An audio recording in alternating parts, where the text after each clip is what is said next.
रक्षाबंधन का पवित्र त्योहार और स्क्रीन पर क्या है? ब्रालेट टॉप, ड्रेप्ड स्कर्ट और एक पालतू कुत्ते को राखी। देखिए, पहनावे पर ऐतराज नहीं है, लेकिन मौका देखिए साहब। अगर रक्षाबंधन का त्योहार है ना, तो हमारे जहन में रक्षाबंधन नाम लेते ही क्या तस्वीर आपके जहन में आती है? मैं कहूंगा किसी के जहन में कुर्ता पजामा, किसी के जहन में कुछ भी है, लेकिन कम से कम ब्रालेट में बहन भाई को राखी बांध रही है, ऐसा तो शायद आपके दिमाग में नहीं आएगा ना साहब। कुछ लोग कहते हैं कि बॉलीवुड और कुछ बड़े कॉर्पोरेट ब्रांड्स को ना हिंदू त्योहारों से ना थोड़ी एलर्जी है, और ये सारी क्रिएटिविटी, सारे एक्सपेरिमेंट सिर्फ सनातन पर ही चलते हैं इनके। नमस्कार, ब्रांड्स की इसी सो कॉल्ड एंटी हिंदू सोच को आज हम टैप करेंगे। मैं हूं आपके साथ अमन चोपड़ा। आज हम टैप करेंगे साहब वोक मार्केटिंग के उस पूरे हिडन एजेंडे को, जहां कभी तनिष्क तो कभी मान्यवर, कभी भारत मैट्रिमनी तो कभी जीवा। क्या जानबूझकर हिंदू संस्कृति, संस्कार और सभ्यता को टारगेट किया जाता है? यह कहानी कुछ और है, इसको थोड़ा डीपली समझेंगे। शुरुआत करते हैं साहब बिल्कुल ताजा विवाद से। एक ज्वेलरी ब्रांड है जीवा। इन्होंने रक्षाबंधन पर अपना एक विज्ञापन निकाला। इस एड में एक्ट्रेस कृति सेनन नजर आई। अब आप सोचेंगे साहब कि क्या है वो? राखी का एड है तो भाई बहन का प्यार होगा, रक्षा का संकल्प होगा, रक्षा सूत्र। लेकिन नहीं, यहां क्या हुआ? क्रिएटिविटी के नाम पर एक Indo western bralette style top और ड्रेप्ड स्कर्ट पहने हुए एक एक्ट्रेस है, और राखी किसे बांधी जा रही है? अपने पालतू कुत्ते को। चलिए, डॉग को हम अपना परिवार मानते हैं, उसमें कोई ऐतराज नहीं, लेकिन कृति के पहनावे को लेकर बवाल मच गया। किसी ने लिखा, साहब ये क्या तरीका है भाई? हिंदू त्योहारों की कुछ गरिमा बची है? नहीं बची है। कौन सी बहन भाई के सामने इस तरह से कपड़े पहनकर राखी बांधती है? मतलब आप लोगों ने मजाक बनाकर रखा है क्या? लोग बहुत गुस्सा हुए। मतलब आप समझिए साहब, जैसे ही विज्ञापन सोशल मीडिया पर आया, लोगों का गुस्सा फूट पड़ा। अच्छा, कंगना रनौत वो इस विवाद में कूद पड़ी। कंगना रनौत एक सांसद भी हैं। उन्होंने सीधे पूछ लिया, आज महिलाओं के पास कपड़ों के इतने ऑप्शंस हैं, कॉकटेल ड्रेस से लेकर साड़ी तक, तो फिर कोई अपने भाई को बिकनी या अंडरगारमेंट्स में राखी क्यों बांधेगी? कंगना ने इस विज्ञापन को जानबूझकर अजीब, इंटेंशनली क्रीपी करार दिया। कंगना रनौत। अच्छा, फिर जवाब आया कृति सेनन का। सुनिएगा पूरी कहानी।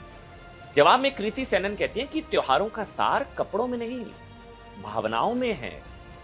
महिला की संस्कृति का सम्मान उसकी नेकलाइन से नहीं मापा जाना चाहिए। अब इसे मैं आपको एक हिंदुस्तानी की भाषा में, एक लेमेन्स लैंग्वेज, आम भाषा में मैं इसको समझाकर आपको समझाने की कोशिश करूंगा, जिसे हम घर में कहते हैं, एक एनालॉजी ड्रॉ करता हूं। ठीक, मान लीजिए साहब कि आपके घर में सत्यनारायण भगवान की कथा हो रही है। पंडित जी मंत्र पढ़ रहे हैं, दादी जी सामने बैठी हैं।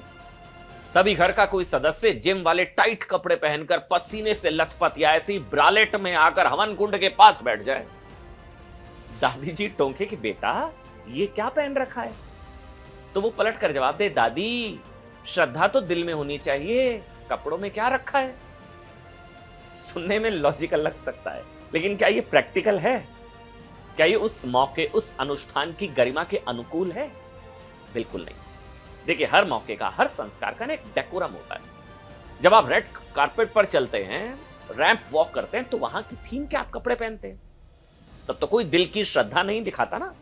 तो फिर हिंदू त्योहारों पर ही ये नेकलाइन और मॉडर्न लिबर्टी, ये रिवीलिंग, इन सब, ये सारा ज्ञान यहीं क्यों बंटता है? कुछ लोगों ने बहुत बेहतरीन लिखा, इसी तरह की शुभकामनाएं ईद को लेकर दी जा सकती हैं क्या? ईद मुबारक, ब्रालेट में ईद मुबारक, कोई ब्रालेट में लड़की बैठी है, करिए ईद मुबारक, वो ऐड आ जाए किसी विज्ञापन की, बवाल हो जाएगा साहब देश में। मैं कह रहा हूं, मान लीजिए आप किसी कॉर्पोरेट में हैं, जैसे जीवा में ही कोई बोर्ड मीटिंग में हो रही है, यहां सब फॉर्मल कपड़े पहनकर आए और आप पहुंच जाएं बिकनी पहनकर, आप पहुंच जाए जॉगिंग सूट में, या फिर आपका मन किया आप पहुंच जाए शेरवानी पहनकर। ये ठीक होगा? Professional decorum.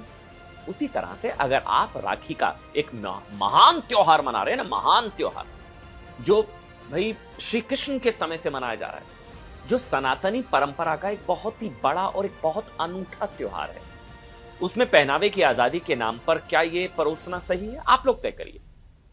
मतलब भाई ज्वेलरी ब्रांड है ना, ज्वेलरी बेचनी है, वो भी भारतीय महिलाओं को, तो उन्हें तो परंपरा से जुड़ा होना चाहिए ना। लेकिन क्या ये कंपनियां ऐसा करती हैं? साहब 80% को टारगेट करके आप उन्हें सेल्स की भाषा में कहे टारगेट ऑडियंस नहीं मान सकते हैं। आप उन्हें टारगेट भी करेंगे, फिर आप कहेंगे ये हमारे टारगेट ऑडियंस है, यही हमारा माल खरीदेंगे। ऐसा कैसे होगा?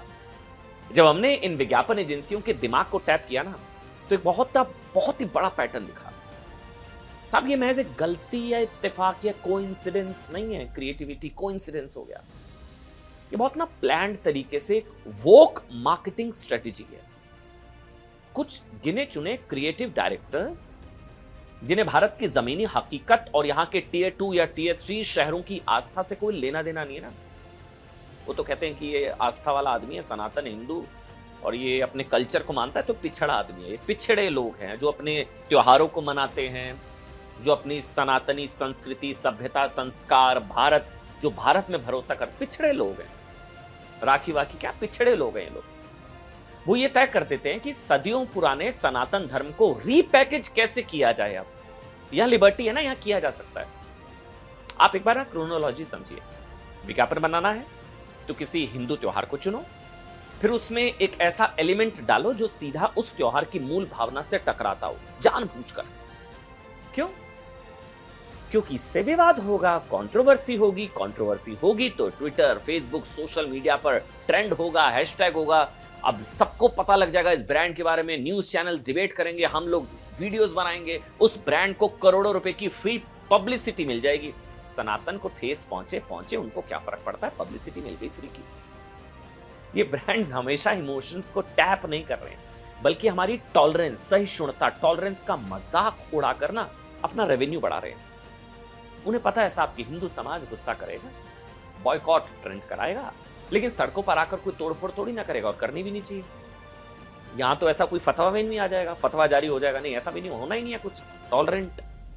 इसलिए सॉफ्ट टारगेट कौन? सनातन।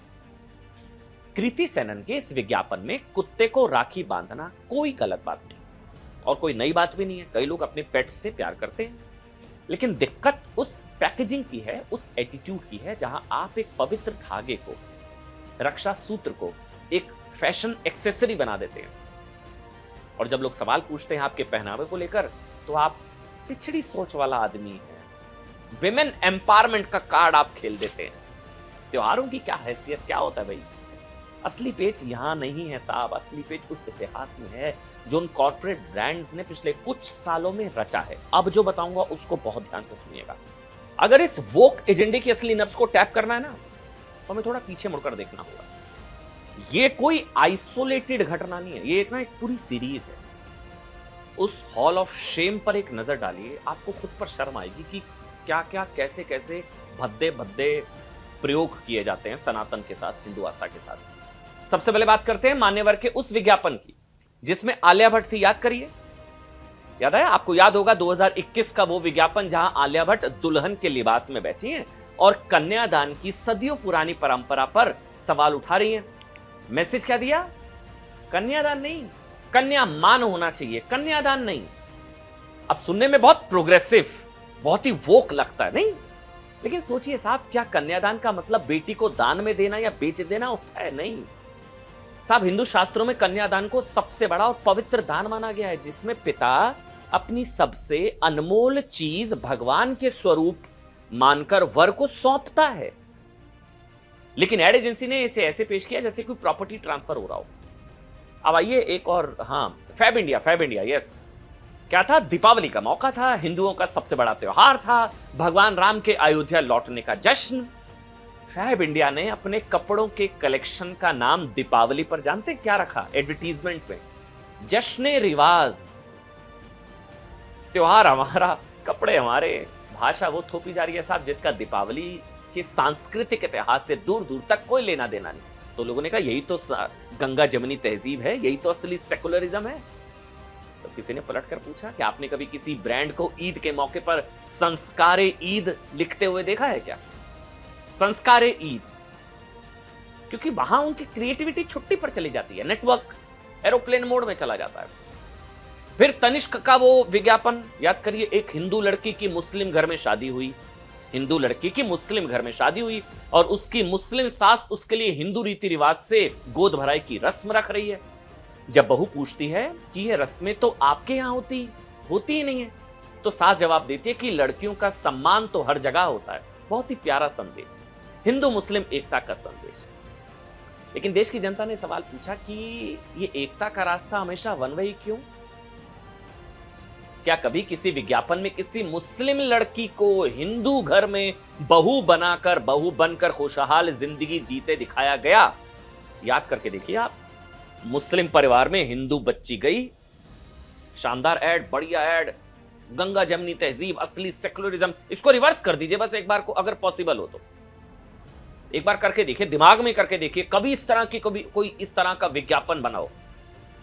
किस तरह का विज्ञापन? हिंदू घर, मुस्लिम बहू और वो रीति रिवाज।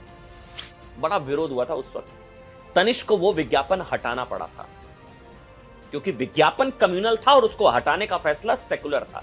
सभी धर्मों का सम्मान, सेकुलरिज्म। मैं कह रहा हूं बात सिर्फ कपड़ों या नाम की नहीं है, बात है हमारे त्योहारों में गिल्ट या शर्मिंदगी भरने की।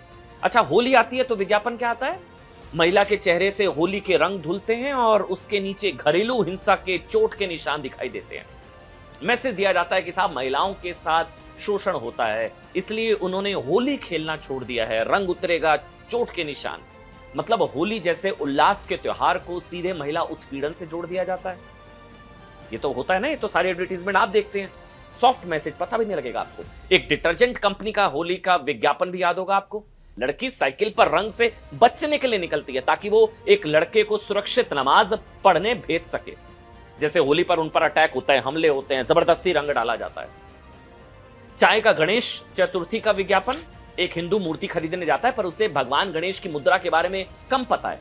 उसे ज्ञान कौन दे रहा है? एक टोपी पहना हुआ मुस्लिम मूर्तिकार जो बताता है कि साहब मूर्ति सजाना भी एक इबादत है। सब वन साइडेड है, इसको रिवर्स कर दीजिएगा बस दिमाग में और आपको पूरा मैटर समझ में आ जाएगा। हिंदू मुस्लिम एकता बहुत अच्छी बात है साहब, बहुत सुंदर कॉन्सेप्ट है, लेकिन क्या एक हिंदू को अपने भगवान के बारे में अज्ञानी या कहें इग्नोरेंट दिखाना जरूरी था क्या? ये क्रिएटिविटी से सनातनियों पर चलती है। अब यहां सबसे बड़ा सवाल उठता है कि क्या ये ब्रांड्स वाकई में इतने प्रोग्रेसिव या समाज सुधारक हैं? क्या आपने कभी किसी ब्रांड को बकरीद के मौके पर यह विज्ञापन बनाते देखा है? किस बार जानवरों को मत काटो, उन्हें प्यार करो। किसी ब्रांड ने ऐसा किया हो कभी? या किसी ब्रांड ने मुहर्रम पर यह ज्ञान दिया हो साहब कि खून मत बहाओ, ब्लड डोनेट करो। ब्लड बहाना क्यों? अच्छा छोड़ दीजिए, कभी क्रिसमस पर पेड़ काटने के खिलाफ कोई विज्ञापन आया? क्यों नहीं आया? लेकिन साहब जैसे दिवाली आती है ना, और ब्रांड्स को अस्थमा, ग्लोबल वार्मिंग, कुत्तों की घबराहट याद आ जाती है। होली आते ही इन्हें भारत में पानी के गिरते जल स्तर की चिंता सताने लगती है। करवा चौथ को ये पितृसत्ता यानी कि पेट्रियार्की और महिलाओं पर जुल्म बता देते हैं। ये दोहरा मापदंड, डबल स्टैंडर्ड्स क्यों? क्योंकि आज का कंज्यूमर ना अब इनकी हर चालाकी को टैप कर चुका है। वो समझ गया साहब कि ये समाज सुधार नहीं बल्कि ये सॉफ्ट बुलिंग है, बुलिंग।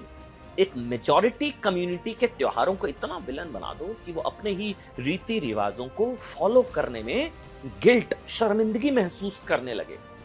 जीवा के इस विज्ञापन में जो विमेन लिबरेशन का कार्ड खेला गया ना, वो भी इसी इकोसिस्टम का हिस्सा है। महिलाओं को क्या पहनना है ये बिल्कुल उनकी मर्जी होनी चाहिए, कोई सोसाइटी, कोई धर्म का ठेकेदार नहीं तय करेगा। लेकिन जब आप करोड़ों के सेट पर कैमरों के सामने स्क्रिप्ट के साथ एक विज्ञापन शूट कर रहे हैं तो वो आपकी पर्सनल चॉइस नहीं, वो एक ब्रांड का स्टेटमेंट है। आप जानबूझकर एक ऐसा स्टेटमेंट दे रहे हैं जो सदियों से चली आ रही एक एस्थेटिक और सांस्कृतिक मर्यादा को तोड़ता है। अगर कोई व्यक्ति टी शर्ट या शॉर्ट्स पहनकर नमाज पढ़ने जाए या इस तरह की ब्रालेट या बिकनी पहनकर कोई चर्च की संडे प्रेयर में जाए तो अलाउ किया जाएगा? नहीं, करना भी नहीं चाहिए। ड्रेस कोड, मर्यादा, तुरंत बवाल हो जाएगा।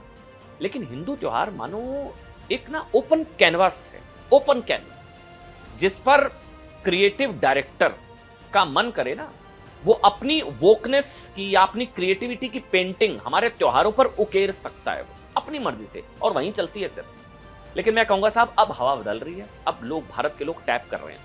भारत का आम नागरिक जो पहले से चुपचाप टीवी देखता था, अब वो डिजिटल रूप से सशक्त है। वो सवाल पूछ रहा है साहब कि कंगना रनौत का ट्वीट सिर्फ एक सेलिब्रिटी का गुस्सा नहीं था, वो शायद उन लाखों लोगों की आवाज थी जिन्हें अपने धर्म का मजाक बनते देख तकलीफ होती है। और शायद इसी का नतीजा है कि अब वो एड भी वापस हुई है। जब तनिष्क ने लिमिट क्रॉस की तो उन्हें शेयर मार्केट में करोड़ों का नुकसान हुआ, माफी मांगकर विज्ञापन हटाना पड़ा। फैब इंडिया को जश्न रिवाज वापस लेना पड़ा। भारत मैट्रिमोनी को अपनी रेटिंग गिरती हुई देखनी पड़ी और इसलिए अब जीवा ने भी ऐड वापस ले लिया। ब्रांड्स को समझना होगा कि भारत की जनता उनके प्रोडक्ट इसलिए खरीदती है क्योंकि वो उनसे कनेक्ट करना चाहती है। त्योहारों पर लोग खुशियां खरीदते हैं, ज्ञान नहीं। अगर आपको समाज सुधारना ही है तो आपको अपनी फैक्ट्री से निकलने वाले प्रदूषण को आप सुधारिए, अपने कर्मचारियों को सही सैलरी और माहौल दीजिए। हमारे त्योहारों को सुधारने का ठेका आपको किसी ने नहीं दिया। तो लबोलुबाब यह है दोस्तों, ये कृति सेनन का विज्ञापन ना कोई पहला मसला नहीं है और ये भी मानकर चलिए ना ही ये आखिरी होगा। जब तक इन ब्रांड्स के बोर्डरूम में बैठे लोग भारत की असली मिट्टी, यहाँ की आस्था, संस्कार, सभ्यता और घर घर की भावनाओं को नहीं समझेंगे ना, तब तक ऐसे सेल्फ गोल होते रहेंगे। सनातन धर्म में हमेशा नए विचारों का स्वागत किया है, लेकिन सुधार के नाम पर अपमान को अब यह देश बर्दाश्त नहीं कर रहा है। आपको क्या लगता है, क्या कृति सेनन के विज्ञापन पर ये जो विवाद हुआ ये सही था या बाकी ब्रांड्स ने हमारे त्योहारों को मॉडर्न बना दिया, वोक बना दिया है? अपनी राय कमेंट्स में जरूर बताएं और हाँ, ऐसी ही हर दिन हिडन इनसाइट स्टोरी और एक्सपोज के लिए टैप जरूर करिए। धन्यवाद। वंदे मातरम।